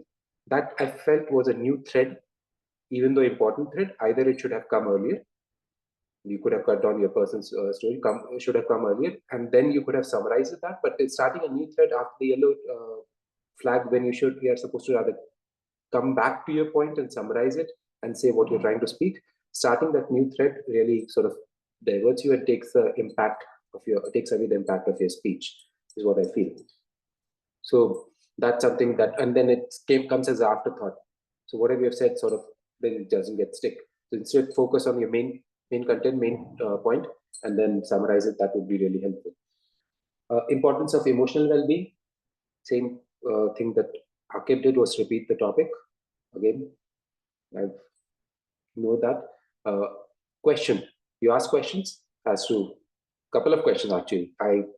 You asked one question and then you went to sort of rephrase that question. I was not sure if you're asking other questions. I immediately wanted to say you didn't give us time to think about it, but I realized that you rephrased the question. So avoid doing that. If you have the same question, either let the people think about it, and if you even if you're rephrasing, give 1-2 seconds and then rephrase it so that it's let them process the question. Because now I had two questions, I had to process that they both are the same and then think of an answer. And obviously you didn't get any response from audience. So maybe ask a rhetorical question. That's generally, because I generally am not in the habit of asking questions because I know people may or may not respond. So I'd either ask a rhetorical one or which would have an answer, just say, oh, raise hand if you have done this, and people may or may not raise hand. But do give them time to, which you did, you give the audience time to respond. Example of parents and how it works out and things like that was really apt. The thing that I felt was flow. The flow was, we know that everybody thinks when they different topics, generally you have to think on the spot and impromptu on the feet. So you have to come up with a flow with which it doesn't feel like you're thinking while you're speaking. So that flow should be there, and that really would enhance your speech. Was what I felt. Manoj, Manoj, importance of digital well-being. He, for example, had that flow, wherein he obviously had a good throw of voice and he had a proper use of pace and pause. Where he was speaking, he was also thinking. It was evident that he was thinking, but then he had this flow where you were engaged in his speech, and that is a really good example. He had examples of other people of what they were, what's wrong with having so many likes and blogs and things like that. Again, the same part coming to Archita's point is importance of digital well-being. How did he do it, or what did he learn from others' example is something that I felt wasn't emphasized enough. The importance of digital well-being has to be emphasized in order for it to be conveyed. Yes, what is digital well-being is clearly mentioned. It has an example, but unless its importance is emphasized, the topic isn't, you haven't even justified the topic enough, is what I felt. Toastmaster Bala, lovely opening, great start. I think that the dramatization was like obviously the best of the lot. So I was eager to further hear what are you going to talk about. The one feedback that I sort of would like to repeat from the last time is that flow part is what I feel is definitely you have the voice, the quality, and the thoughts as well. If you can work on the flow, and this time I noted down examples, maybe I can share with you later, is where it feels like you're breaking the sentences into parts, even where it's not necessary. It sort of breaks the flow of your thoughts, and sort of it feels as if you're speaking in parts. That's something that I request you to work upon. Also, the example was very sort of hypothetical and sort of arbitrary. Is abstract, as in if it was a practical or a more grounded example or your personal example, I think that would have added more value, because then you said I live in present. You might consider it super, but I live in present. But how do you live in present? Is maybe you could emphasize that. That's something that would really improve, give credibility to your speech. Suraj, race against time. It was a race against time. Had a personal example. Again, the suggestion that I have is for you as well, flow. Your speech was sort of punctuated with thoughts that you were while you were thinking, or short pauses where you were thinking what to speak next. The thoughts were there. It has to come out in a better flow so that it doesn't feel like you are thinking on spot. And one thing to summarize everything, they say a good table topic speech takes 2 to 3 weeks to prepare. It's because you prepare a plethora of topics, and then when you have to go in a contest, you already know what you're going to talk about, so that doesn't feel like you are thinking on the spot. So that's something that I would suggest, especially Akshat and Suraj, to work upon. Work on a lot of topics, and mostly because in contest they come up with these abstract topics that are chosen from a list which you can find anywhere. So mostly try to do that. And okay, another suggestion that I've heard is there are just 8 stories that you have to prepare, and if you have those 8 stories, you can fit those with any topic that you get under any time, anywhere. So you had that evidence, the reasoning, the evidence you already have, the credibility to add credibility of your speech. So if you have that evidence part taken care of, all you have to do is prepare for a good opening and conclusion, and present a reasoning around with it. Hopefully, these things would be helpful. Moving on, now it's time for our tag team to take over, and I would like to call upon now people in the reverse chronological order, in the order in which they were called upon. So let's first start with our grammarian, Toastmaster Archita, to present her thoughts on did was our stitch in time, and did it really save 9, or or was it a titanic job that really could not have been undone? Over to you, Toastmaster Archita. Thank you, General Evaluator. So I'll start my maiden report with the good uses of words. So there are lots of words in the whole meeting used by different Toastmasters, and I've noted down a few. So I'll start with the very starting of the meeting. I heard jot down from someone, which means to write something down. Second one is circadian rhythm. Toastmaster Akshat mentioned this in his PPT. So this is a body's internal 24-hour clock that regulates physical and behavioral changes in a human. The next idiom or kind of phrase I heard, that right sizing your problem, which means accurately accessing the true size of the problem. I heard a word acclimatize, yeah, which means to get used to a new climate or new situation. Someone used the word vital, which means crucial or important. The other words are unicorn, high time, detox. Uh, Toastmaster Jatin used a few words at the end I have noted down. Arbitrary, abstract. Abstract means kind of it's something which only exists as an idea but not as a physical thing. And arbitrary means not seems to be based on any reason. Toastmaster Jatin also used the word plethora, which means a very large amount or something, usually more than which is needed. And lastly, the word credibility. It means the quality that somebody has that makes people believe or trust him or her. So there are not any not so good uses of words. Lastly, I'd like to tell who are the people used word of the day and phrase of the day. So word of the day used by Toastmaster Jatin 2 times, Toastmaster Suraj 2 times, and phrase of the day used by Toastmaster Akshay, Toastmaster Suraj, Toastmaster Bala, and Toastmaster Jatin. And that's all for my Guberian report today. Thank you so much. Over to you, General Evaluator. Thank you, Toastmaster Archita, for that explanation, not only highlighting the importance of good grammar, but also telling us what do some of those words mean. Next, we have been talking about the flow a lot, and something that helps us improve the flow is the appropriate pace in our speech and usage of fillers, which are good. But where do we stand from that perspective? Something that is going to be talked about by our next role player, who's our counter, Toastmaster Richard. Over to you. Thank you, General Evaluator.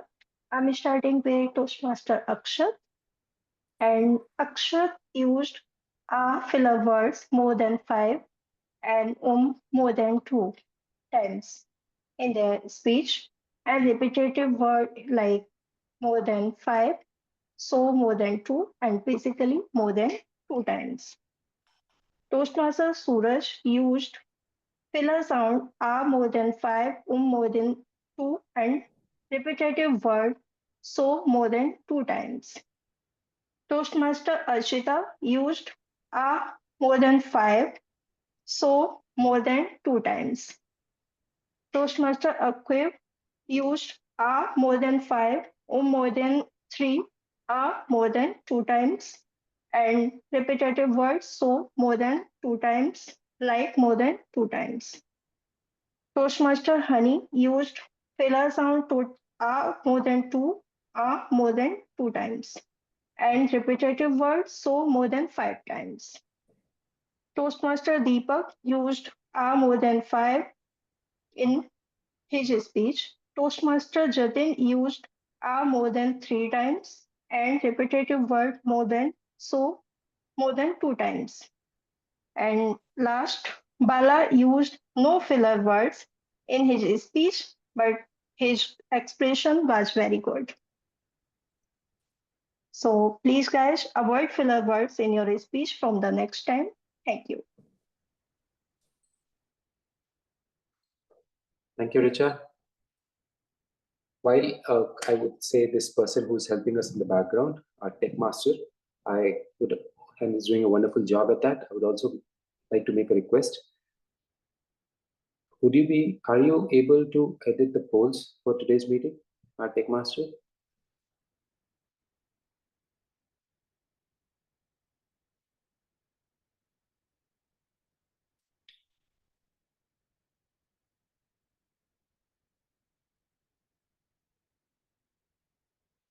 Tech master, you there?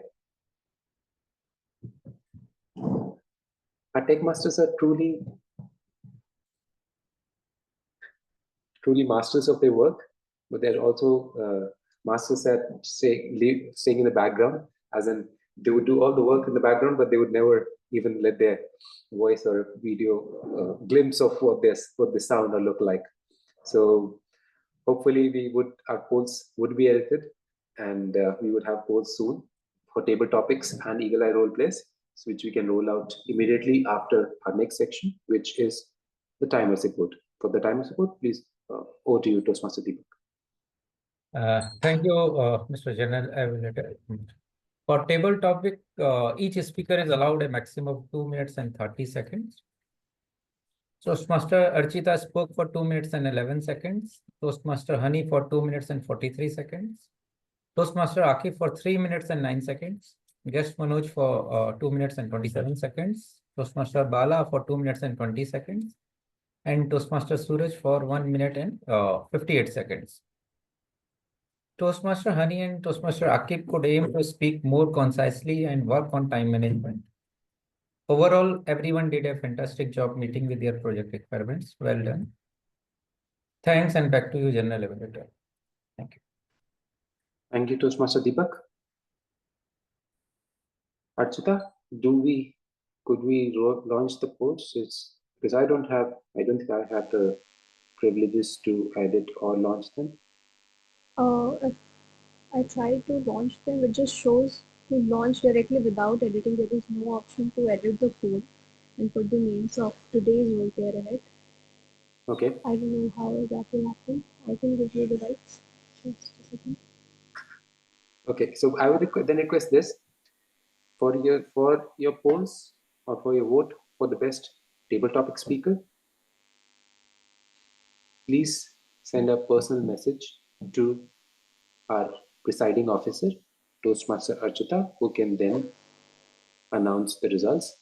So, in order to see or remind everyone who our speakers were: Toastmaster Archita, who spoke on importance of managing stress; Toastmaster Honey, boosting productivity; Akib, importance of emotional well-being; Manoj, importance of digital well-being; Bala, being in present; and Suraj, race against time. Please send in your votes for the best table topic speakers over personal chat to our presiding officer, Toastmaster Archita. At this moment, I would also like to request you to send another vote for the best Eagle Eye role play, which is between the tag team, timer Deepak Negi, our counter Richa Chauhan, and grammarian Archita Baranwal.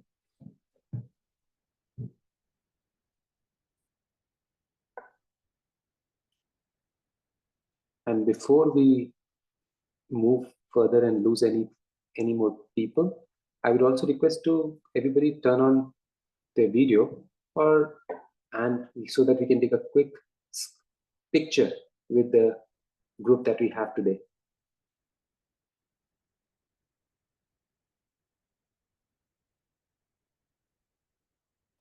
So Bala, Techmaster, Suraj, Hani, if you can all turn on your video so that we can quickly take a picture. You want to spoil your picture by my face? Okay, I have turned it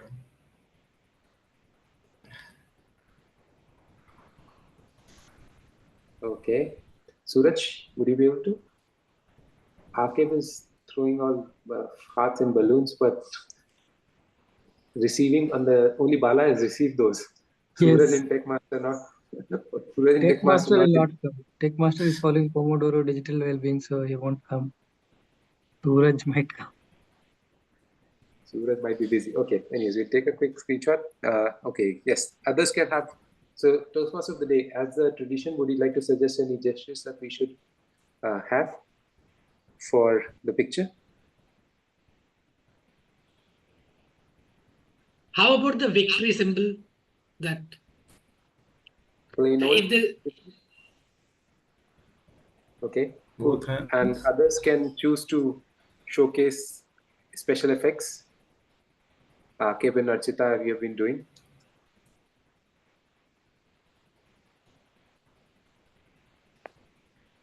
All right, one more. Cool. Thank you so much.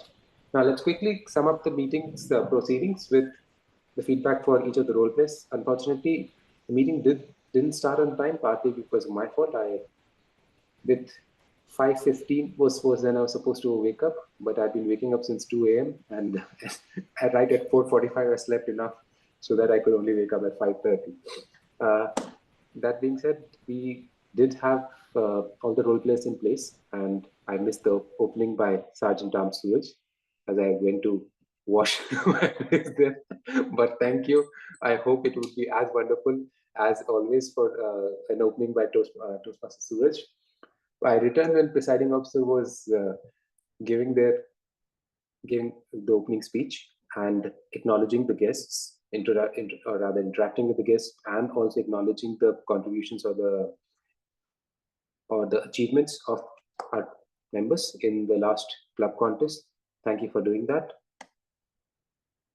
With our Toastmaster of the day, Akshat, first time ever, I believe, is what he has taken the team out role. yes, exactly. And quite a wonderful job at that. Not only what I really liked about the overall session was it covered plethora or the entirety of a person's journey, right from what should it be, whether you could make a life what it can be, a journey or a mission or a struggle or a mystery, and enjoy the present.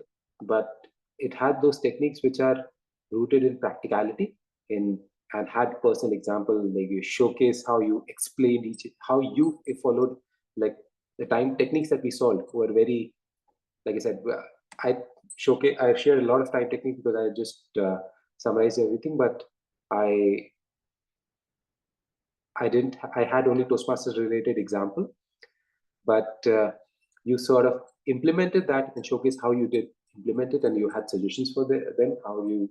So it's not preachy. It was really evident that you had something done. You had the homework done for us to really follow your lead from that. So truly a leadership skill from that perspective. Job well done. I don't think there's any more confident or smooth Toastmaster, first time Toastmaster of the day that I have seen till now. So kudos to you on that, Toastmaster Akshat. The table topics master, wonderful topics related with the theme. You had there were so many encourage or other enthusiastic members, audience members who were ready to participate. So job well done there. The suggestion, okay, first suggestion for you would be when you were sharing your screen, the other topics on the side were visible. I didn't want to interrupt, but people could see what were the other topics there. So you didn't really, because it was just one line topics, you didn't really have to showcase a slide. You could have followed the contest approach where you just say name, topic, name, because these were short and sweet and apt topics, so they could be easily understood. And slides would aid, so they are visual aids. Let's use them as aids when they are really required. Also, mentioning the time, repeating the time at the beginning of the table topic section. Generally, what we also follow is when we ask a speaker prepared speech, that's preceded with evaluator providing the objectives of a speech. Same way, if we could follow this tradition of when we have a table topics evaluator, let's ask the table topics evaluator to tell us objectives of a table topic speech, so that sort of keeps it consistent. For Akshat, the only suggestion that I had was if you could also, I think you had this last time when we had the time technique, we prepared an agenda showcase how time is management in Toastmasters meeting. We would want to follow that tradition to have an agenda so that everybody knows what's happening, and also we try to stick to that particular time in our meeting. So that's something that also could have been your aid as to preparing that agenda and sharing it with everybody, so that not only everybody knows what's happening, that would have also let you know how much you're supposed to speak and when. That would have been a good aid to your overall session. Our tag team timer, Deepakji, wonderfully done. As in, wonderfully done. So we would have to. Your backgrounds were evident. You had prepared a report, which was, you told us what who did when. If an additional task or a next level task, a challenge for timer is to help the Toastmaster of the day prepare the agenda, and in combination with them, ensure that also time the rest of the role players so that we know who has spoken how much in that speech, and then they can also, whether they have stuck to their allocated time as per the agenda or not. So that's a challenge level task for that timer. Hopefully, if you take up the role again next, whenever, you can work upon that. Richa, thank you for sharing that, using that visual aid and sharing all the possible types of fillers that could be, that you are monitoring, and that, so that everybody's aware of that. And you had the report. The report could also have been visually presented if that's the template also allows for that. That's something that you could try. And the challenge level for you is how can you also identify when or where exactly what causes people to use those fillers for each speaker, and then maybe give them a suggestion what could have been, how could they avoid it, right? So that's a challenge level task. But even before that, the first thing is utilize visual presentation for the report itself, and that would be good. Archita, a sort of a seasoned grammarian now, had the good part that I already mentioned, had words, noted down the words and good usage, and also explained the meaning of those words. I feel that you could have sort of given a bit more weightage to areas of improvement as to where did people sort of had improper usages, and obviously the visual presentation would really help there. It's not mandatory, but really helps people look into things. So considering that we have the platform available for that. And obviously the challenge is, how do people improve and improve? That being said, that's it from my side. I believe in the interest of time, we have done the necessary stuff for the evaluation section. If there are any other particular thoughts or comments, we could take it up towards the end of the meeting. Now I'd like to hand over the stage back to our Toastmaster of the day, Akshat. Thank you, Toastmaster Jatin. What an impressive summary of what we all need to do. So in that sense, I'm hopeful that everyone would have noted down their specific areas of improvement. And with that, I would also like to conclude on my presentation. I hope you found that useful. My only suggestion to you is that don't cut down on your sleep, because when you would meet any of your seniors or any of your elderly relatives, all of them would tell you that keep happy and healthy, right?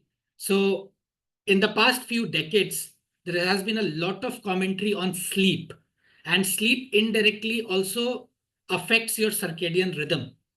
So I'm not saying that you get down to bed at 10 and wake up at 8. No, that's not my area. But basically, you understand your needs, but you need to rest well, and accordingly, you need to schedule.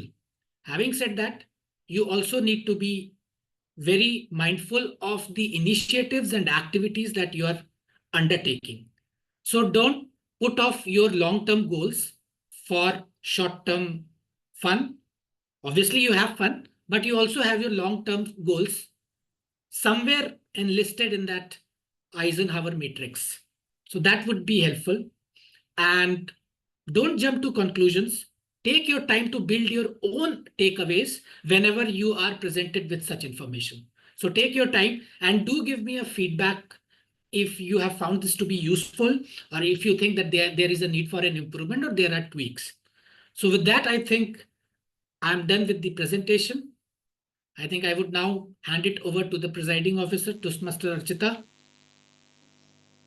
Thank you so much, Toastmaster of the day. I request everyone to please give him a huge round of applause for conducting such an amazing session. Thank you so much, Toastmaster Akshat. And I request every one of you present here to please cast your vote for the Law and Heart role player too, who are Toastmaster, Table Topic Master Suraj, General Evaluator Toastmaster Jatin Khelmani, and Toastmaster of the Day, Toastmaster Akshat Pandey. So please send your votes to me in my personal chat. And in the meantime, I request Toastmaster Jatin to please come over stage and just connect with people, and I'll prepare the certificates. Just 2 minutes. Yes. The people to connect with will now, okay, so let's hear it. Okay, please go ahead and prepare the certificates while we take some feedback from, starting with Toastmaster Akib. Since he went on, I think he's using the Pomodoro technique himself. He went on for 5 hours, but before he goes away, let's quickly ask him how's the return to TMCL been? Thanks, Jatin. So I'm using Pomodoro technique as suggested by Toastmaster of the day. So I'm on Zoom for 25 minutes and 5 minutes on Instagram. So that's how it works for me. I think it was a nice session for me.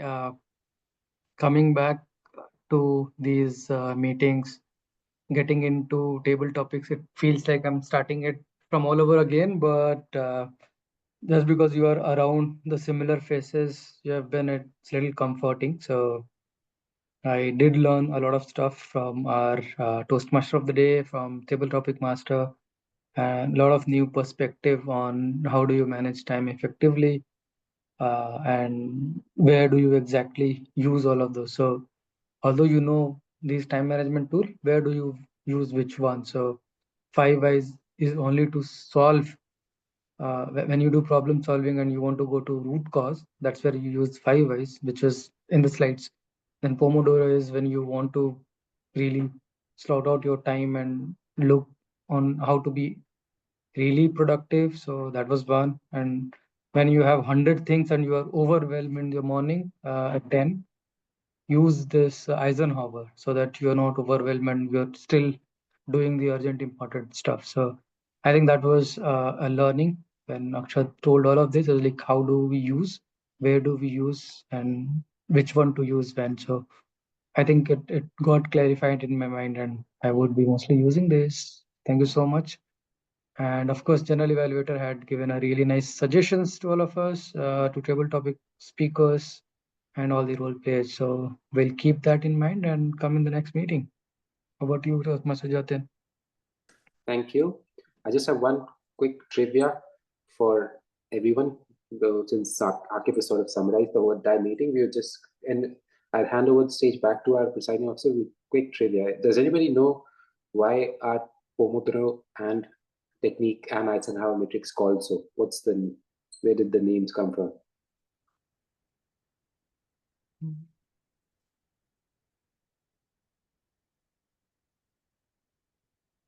I can Akshat? Google it.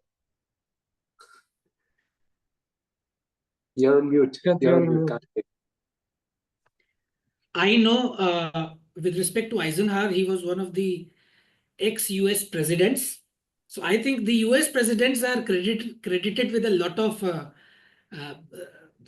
of new things. So Eisenhower introduced this matrix, and since then it has been it is being followed in popular management literature. For Pomodoro, I know it has got a Spanish connection with respect to tomatoes, but I've forgotten the context. So if you could let me know what that context was. So you'd have at least for Eisenhower, you have hit the nail on the head. He's the one past US president is credited with it. And for Pomodoro also you're close. It's actually, if you remember, the person who's devised this technique was Italian. And the Pomodoro is tomato in Italian. And it's actually they had these kitchen counter timers, which the people generally use to set time, and then so that they know after how much time they have to turn off the stove or something.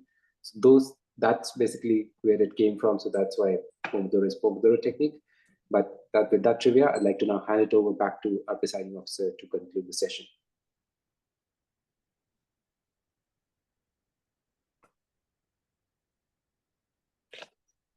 Yeah, Francesco Cirillo is the person who devised it. Thank you, Aki, for sharing that. You must Google it. Okay, so let me just quickly announce the winners of today's meeting. So for the table topics, Toastmaster Manoj Kumar was the winner, and for the Eagle Eye role player, I won, and for the Lionheart, congratulations Toastmaster Akshat for playing your role for the very first time and very effectively.